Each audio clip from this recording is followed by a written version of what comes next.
Hi guys, I'm Bernard Bongo. Click here to subscribe my video. Hope you enjoy my first video.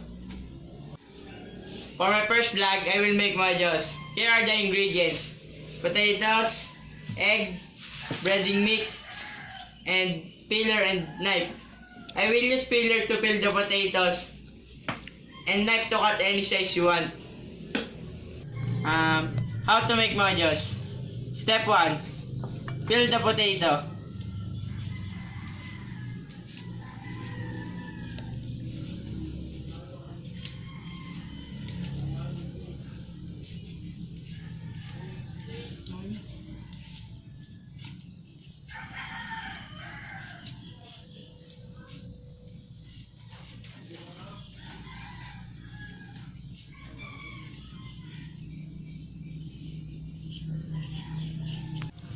After peeling up the potatoes, we're now going to cut into any size you want. But I prepared to cut into round shape, like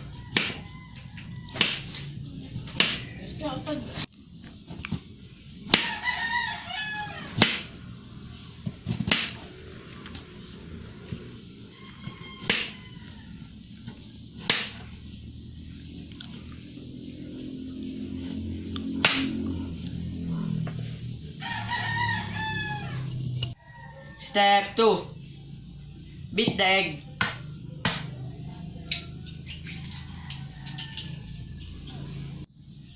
Make sure that the egg is fresh.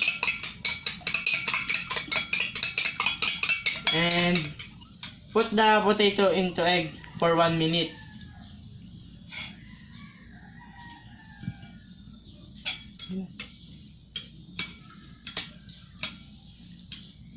After you soak the potato on the egg, dip it into the breading mix.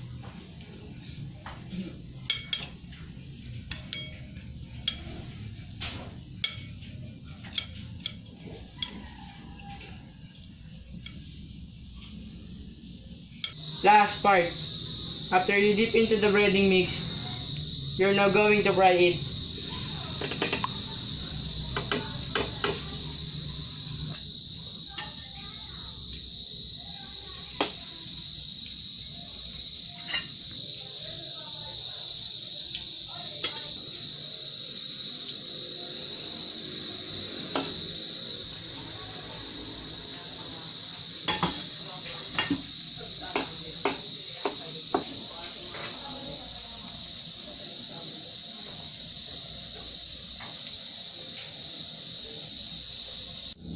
Hey sister, taste it, it's so good.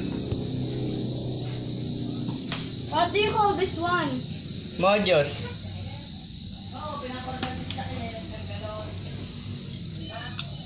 It's delicious.